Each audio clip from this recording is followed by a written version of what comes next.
大家好，我是李明正。我们这期视频开始讲邵雍的梅花易数。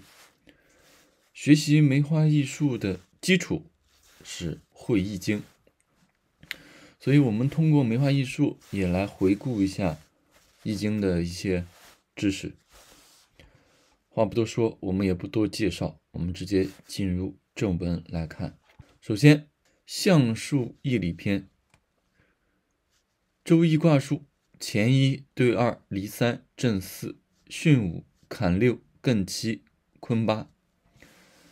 八卦有它对应的数字，这个数字非常重要，我们占卦要用到这个数字。这数字哪里来的？一阴一阳，直为道。天地出生，阴阳乃成。阴阳化四象，阳加阳，阳加阴，阴加阳，阴加阴，这就是四象。四象再向上加，形成八卦。二阳加一阳，这就是乾卦。二阳加一阴，这就是兑卦。第二个四象，少阴加一阳就是离卦，少阴加一阴就是震卦，这就是3，这就是4。而少阳加一阳就是巽卦，少阳在上面加一阴就是坎卦，这就是5、6。太阴加一阳就是艮卦，太阴加一阴就是坤卦，这就是7、8。所以它这个数字不是随便取的，是根据阴阳变化而来的。阴阳生四象，四象生八卦，这样生的变化出的对应的数字。第二个基础是五行生克。以前我讲易经的时候给大家介绍过，木、火、土、金、水，这幅图大家要记住，就这么记，木、火、土、金、水，位置和方向都不要变化。顺时针就是相生，隔一个就是相克，木克土，火克金，金克木，土克水。所以这个图对理解五行非常重要，大家只要记住这个图，脑海中把这个图记下来，五行生克就一点都不困难了。就好像我之前讲的观想法门，你把这个图观想到你的脑海中，你用的时候就来想象这个图，火克哪个？火克金，谁生火？木生火，就是这么简单，是顺时针的。好，八宫所属五行，还是这幅图，这幅图非常有用，不管我们学什么，只要涉及到五行，都能够用到这幅图。乾和兑属于金，我们直接画图比较方便。坤和艮属于土，坤代表大地，艮代表山，所以它们是土。震和巽代表木，震动代表木生长，风也代表木。坎呢就是水，离就是火，这非常简单。我们象数易理篇的开始，这都是基础。先讲基础，我们来回顾易经。卦气旺，什么叫卦气旺？震巽它们属木，在春季最旺，在春节，在春天的时候，这两个卦的能量最旺。为什么呢？春为木，火为夏，秋为金，冬为水。那土在哪里？土就是在四季变化之中，所以它在什么时候旺？就是说木属性的卦在春天旺，火属性的卦在夏天旺，金属性的卦在秋天旺，水属性的卦在冬天旺，而土属性的卦在它们交替的时节最旺。那么什么叫卦气衰呢？我们下面就是卦气衰。就是相克的时候，这个卦就会变衰。什么叫相克？刚才我们讲的，木代表春天，土是交替的时候，火是夏天，金是秋天。我们举例子，在夏天的时候是克金克秋，那秋天是哪个卦象？刚才我们讲到了，是乾卦和兑卦。所以这两个卦就在夏天的时候会衰。我们对应来看，夏乾兑，卦气衰，就这么去理解，不要硬记啊。从五行生克就知道它这个卦气旺还是衰，在什么季节，这个卦是处于一个什么样的程度。后面10天干，甲乙丙丁戊己庚辛壬癸，每2个一组，甲乙丙丁戊己庚辛壬癸。从这个顺序来，甲乙属于木，丙丁属于火，戊己属于土，庚辛属于金，壬癸属于水。12地支，子丑寅卯辰巳午未申酉戌亥，也是顺时针转的。以前我们讲易经的时候讲过，按这个顺序来排列。同样的，这个卦盘大家要记住，子午，子代表了夜里的23点到1点，午呢代表了中午的11点到1点。这两个是子午把时间画到12圈啊，把一年画到12个月，12年呢构成了一个循环，这就是12地支。子鼠丑牛寅虎卯兔辰龙巳蛇午马未羊申猴酉鸡戌犬亥猪。那么它们五行是怎么分的？五行也非常好分，每2个为一组，亥子一丑一组，寅卯一组，巳午一组，申酉一组。亥子为水，寅卯为木，巳午为火，申酉为金。剩下的4个丑辰未戌就是土，代表的就是季节交替之中的那一个月份。最后一个八卦象例，就是说八卦长什么样，乾3连，3个连在一起，坤6段，3个断开的，震养鱼就好像一个盆一样张开的这样的形状，艮复碗，艮就是倒过来的，离中虚就好像太阳中间一个点，这是离卦。坎中满，水一样，我们讲水，水波纹横过来，这不就是坎吗？兑上缺，上面有一个缺口，代表了残缺，它这个长相就是代表了它的意象。巽下断，巽上面是2个阳爻，下面一个阴阳，好像人在这跑动一样，下面是不稳的，人一直在动，它只代表了风。好，继续，刚才基础讲完了，进入我们的正题，战法。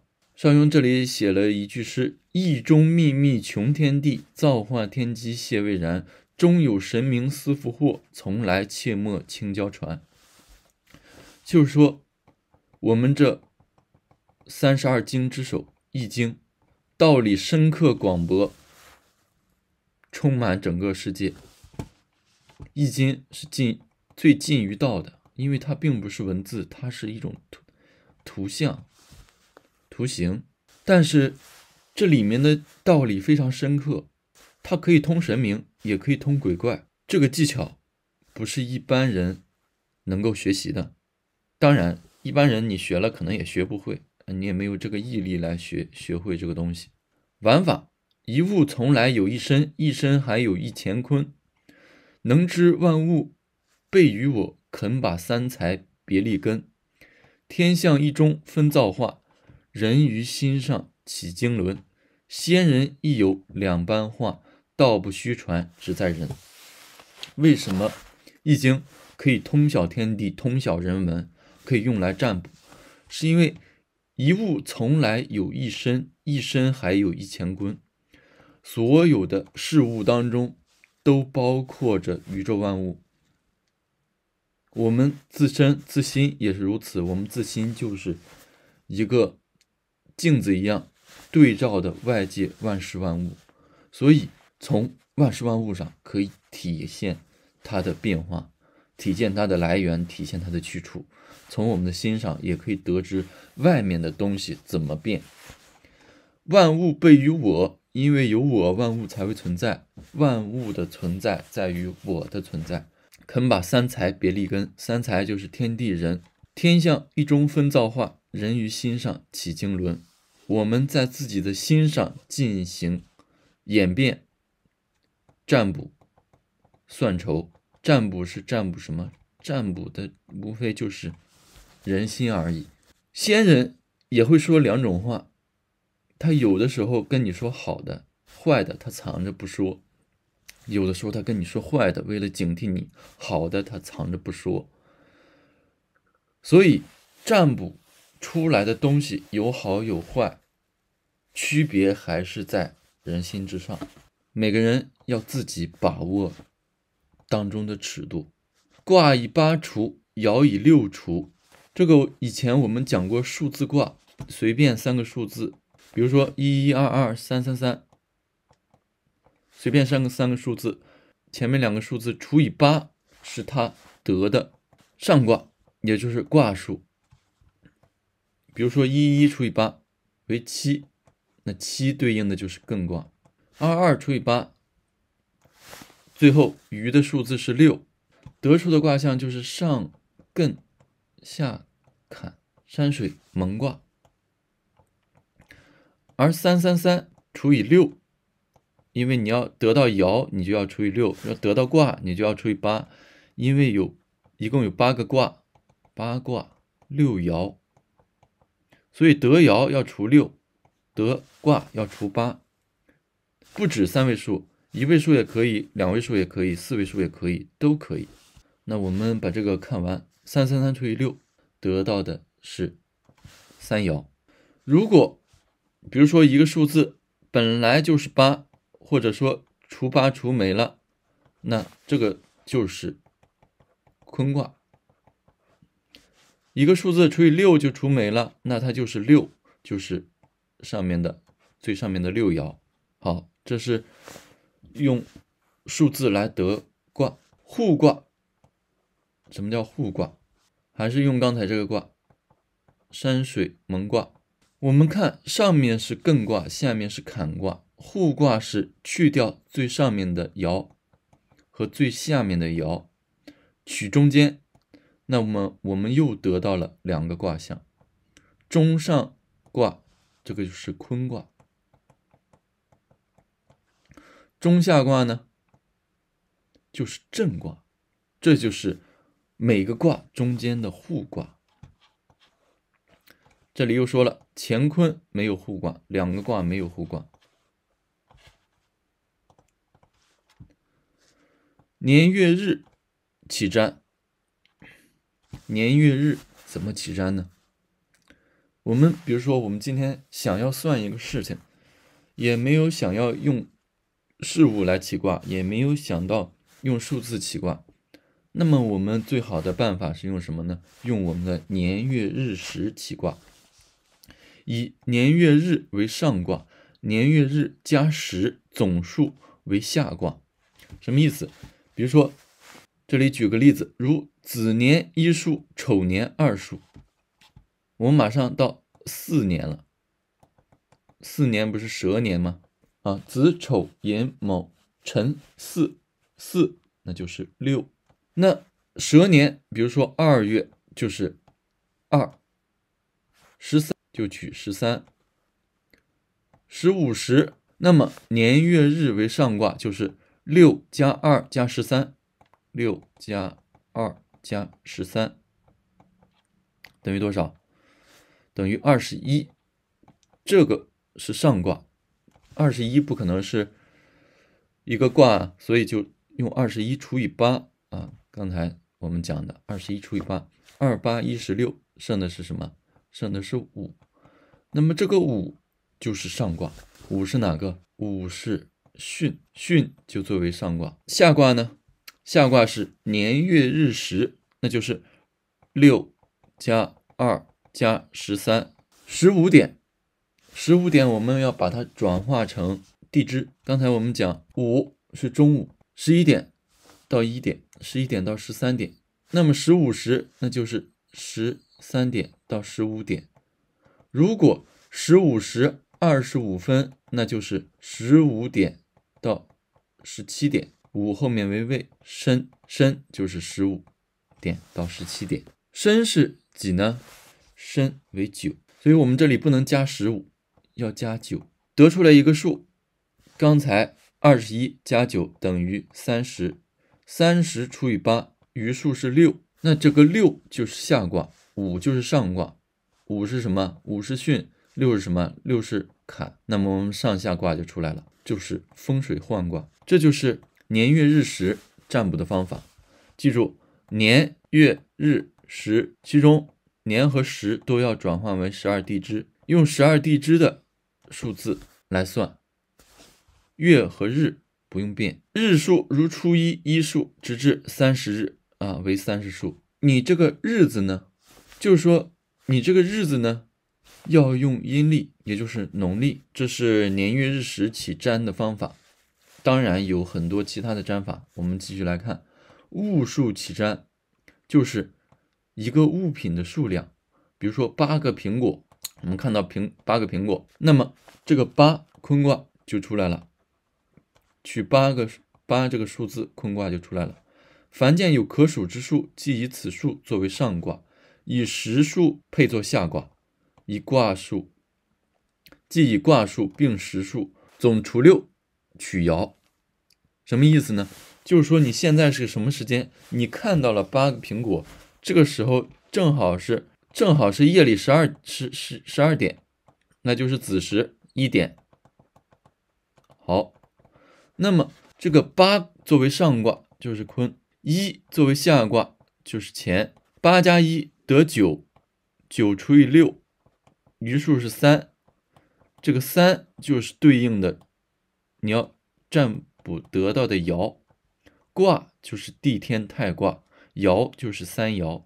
这是物数起占，物数是配以时辰，物数加时数。声音呢也能够起占啊，我们听到一个声音也可以起占。凡闻声音属得己数，起作上卦，加时数配作下卦。比如说我们听到外面有鸟叫，或者说听到汽车在鸣笛，鸟叫了3声，就取3声，3作为上卦。3是哪个？3为离火。然后以时数作为下卦，也是子时啊，因为子时就是1点，那我们就是1点听到3声鸟叫啊，那就是3声鸟叫，这个叫声取离卦，1点取下卦乾卦。如闻动物鸣叫之声，或闻人敲击之声，皆可作数起卦。只要你听到声音了，这个声音有数量，你听闻这个声音，这个声音是有数量的，都能用这个数量起卦。刚才我们讲12地支有一个方便的办法，让大家可以记住12地支的位置。我们伸出自己的手，无名指最下面这一个横杠，这里作为子，顺时针来转，子丑寅，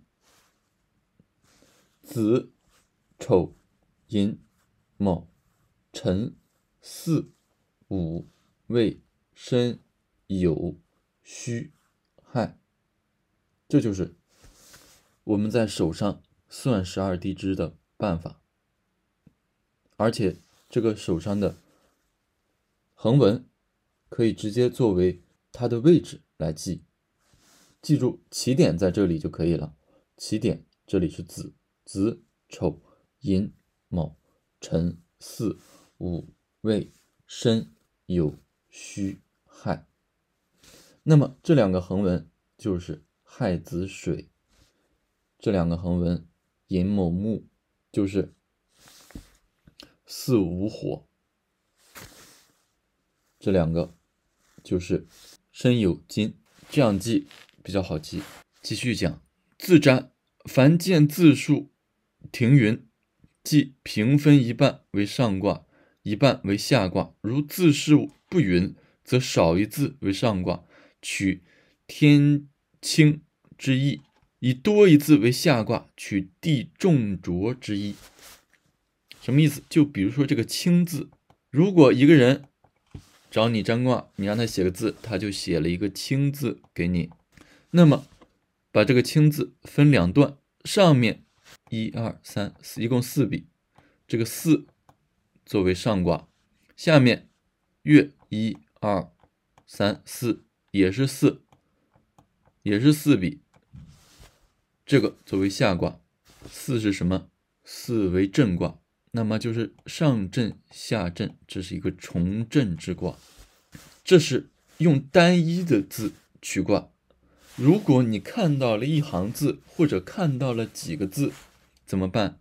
这个意思，比如说你看到了这句话，凡见字数如停匀，一共1、2、3、4、5、6、7个字，分两半，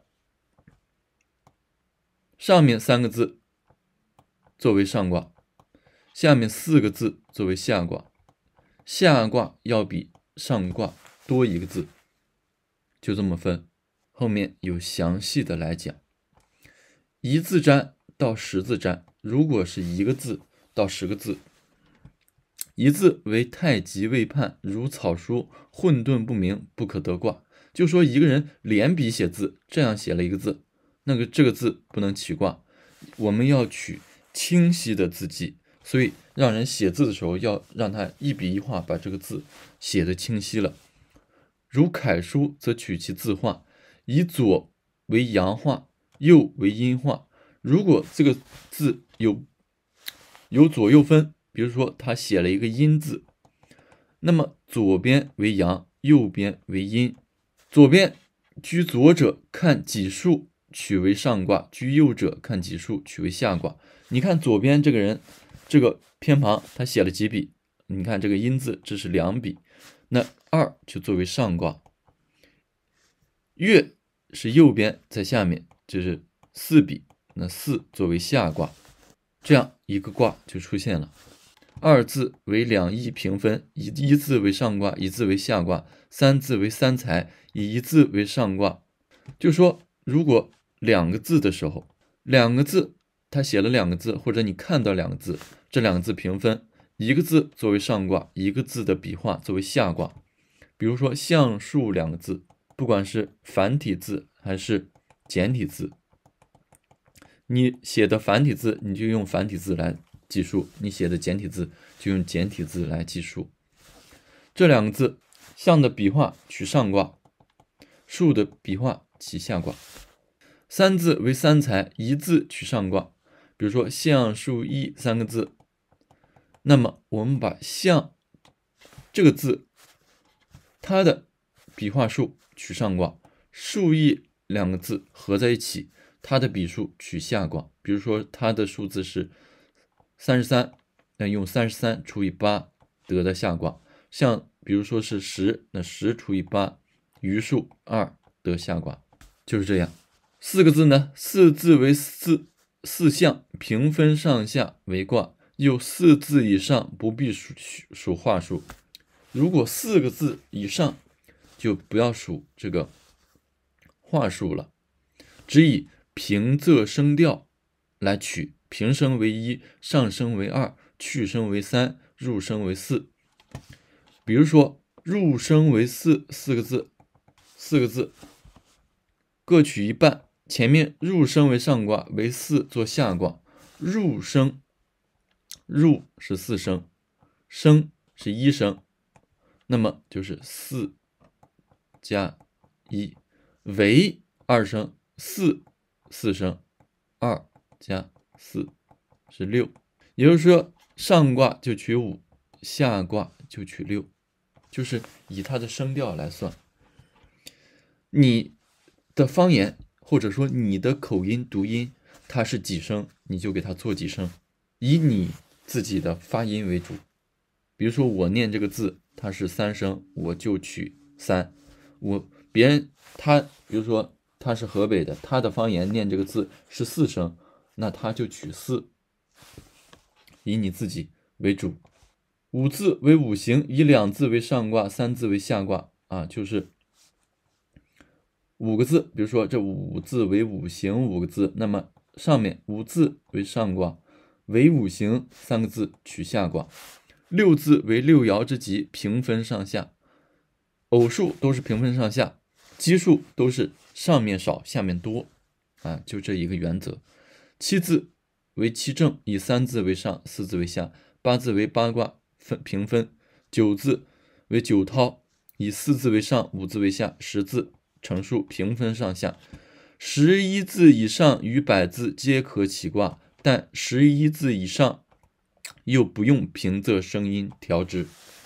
就是说你字数多了，你就不要去计算它这个是1声2声3声还是4声了，你就只要用字数就可以了。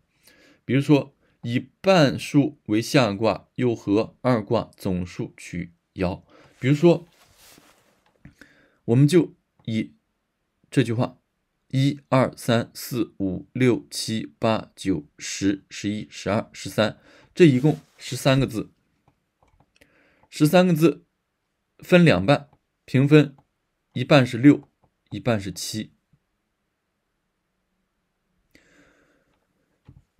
上面6就是取上卦，7取下卦。怎么取爻呢？6加7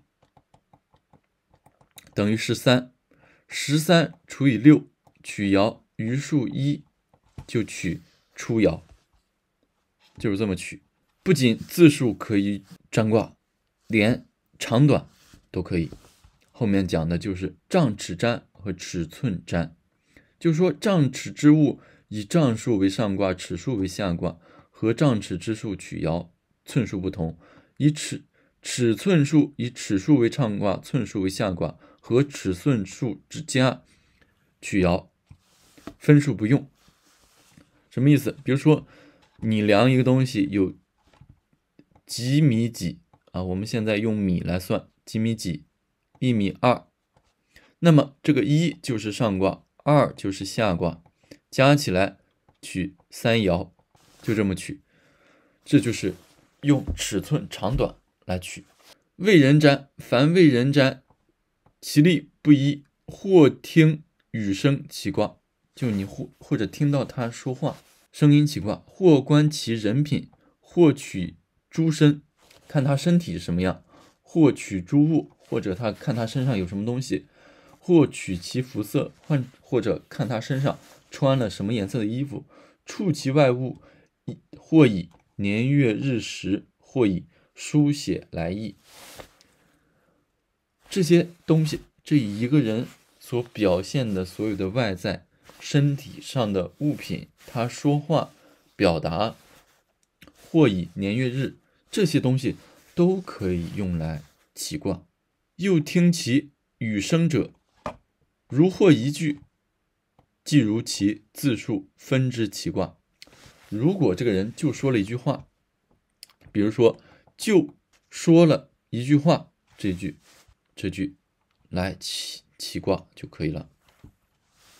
就说了一句话，这是6个字，对半取。先一句为上卦，后一句为下卦。语多得但用初听一句，或末后所闻一句，余句不用。如果这个人喋喋不休说了半天，你可以取他最开始说的一句话作为上卦，最后说的一句话作为下卦，其他的中间他说什么不重要啊，这就是取卦。那么什么叫观人品者取卦呢？比如说老人，那么就取乾卦，就是说这个人的形象，他是一个老人，那么对应的就是乾卦。少女对应的就是兑卦，以此类推，这个形象后面会写会有啊，大家这里先知道怎么取就可以。取诸其身者，如头动为乾啊。如果看到这个人头在那里摇，那这个头摇了就取乾卦。足动，他的脚动了，脚一直在抖，脚动了就取这个震啊，震为卦。目动为离啊，我们眼目代表离火，就取离卦。取诸其物者，如手中偶有何物，就看这个人手上拿了什么东西，或者他带了什么东西来，或者是你看到，你第一眼看到他身上有个什么东西，就可以用这个东西来取卦。如金玉及原物之属为乾啊，如果你看到这个人戴了一个金项链，你就可以取这个金项链为乾卦。土瓦及方物之属为坤卦啊，你看到啊，他带了一个石头做的东西，方的东西，那可以取坤卦。因其服色者，如其人青衣为震啊，青色啊，这个人穿的衣服是青色，就取震卦。这个人如果穿的赤色衣服，就是红色的衣服，那我们就取离卦。触其外物者，起卦之时，见水为坎卦，见火为离卦。你帮这个人算卦的时候，正好他去倒了一杯水，或者他把自己的水杯放在这，你看到了这个水，那么你就取这个水象为坎卦。这是以你取卦的时候起到的念头，见到的事物，这一念而成卦。我们之前讲佛教讲念的重要性，我们可以以念往生。占卜这个念也非常重要，你也可以一念为占，你这一个念头就可以占卜出来，一念观想到了就取它为卦象。比如说这个人进来了找你算卦，师傅你帮我算一卦，带个金链子，你取他金链子，哎，这金链子它是乾卦，往这一坐，啪，把自己打火机打开，自己抽根烟，你看到这个火，就取到这个火为离卦啊，这样一个卦象就出来了。再配以时间，那么你想取爻也就对应出现了。年月日时，如官媒之类推之，书写来意者，其人来占，或写来意，则以其字占之。如果说这个人找你算卦，你让他写了一个字，那么就取他写的字来给他占卜。他不说话不写字，你看他的样貌也可以占卜。他说话，他只说话，你用他说的话也可以占卜，也可以起卦。这就是我们讲的梅花易数的起占之道。万事万物随心所起，随心而占，都可以占。你看到的任何东西都可以把它转变成你的卦象，都可以用来占卜。这就是梅花易数的奇妙之处啊，它的应用的无限之处。但是因为它无穷无尽，最重要的还是人的心念。你要有这种觉知，你的心念越灵，你占的东西就越灵，你占的东西就越准。如果心念越杂，你的杂念越多，你占的东西当然就越差越乱，因为你心念占的东西它就显现的是乱的，你就无法确定它的表现的含义。刚才我们说了给别人占，那么我们给自己占怎么占呢？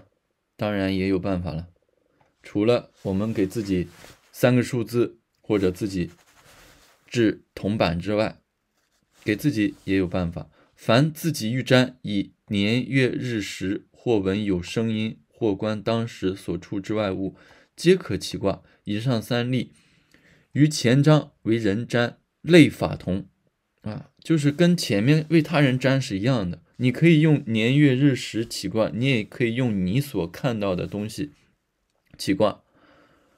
这个为谁占并不重要，你为自己占也可以用你看的东西起卦，听到的声音起卦。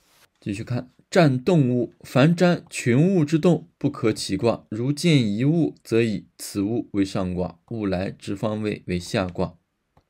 什么意思？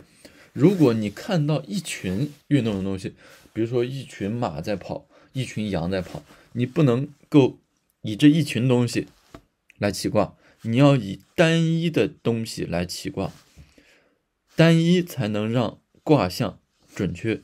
比如说你看到了一只狗在跑，那你就用这个狗的形象作为上卦，以它跑的方位，它来的方位，比如说它从西南向你跑来，以西南的方位取坤卦就可以了，这样就产生了一个卦象。狗我们一般用艮卦表示，它从西南方向跑来啊，坤卦作为下卦，这就是山地剥卦。合物卦数及方位卦数加实数取爻，什么意思？就我们刚才举这个例子，那这个艮卦是几呢？我们知道坤卦为8，艮卦是7，7加8 15，再加一个时间，比如说我们是中午12点看到的，那就是50我们掐指一算，50是7，15加7就是22，22除以6，得到的就是爻，也就是4爻。我们得到的就是从下往上数第4个爻。又凡牛马犬豚之类，出生则以出生年月日时占之。就是说你家里这个狗，你想为它占一卦，它是哪年哪月哪时出生的，正好家里生了一窝小狗，就用这个狗出生的年月日做卦来占。如果是买的这个东西，亦可以出至买之时推之。比如说你在某年某月某日买了这只小猫回家，你就用买的这个时间给它做卦，也可以占。占静物，凡占静物，有如江河山石，不可起卦。就是静的东西，你只看到静的东西，不能够直接来占卜。若至屋宅树木之类，则屋宅初创之时，树木初至之时，皆可起卦。什么意思？只有在它变化的时候，刚刚比如说这棵树你种在了你院子里，你刚把它种下的时候，这个时候你可以针对它来占一个卦，来起一卦。至于器物，则至成之时可占。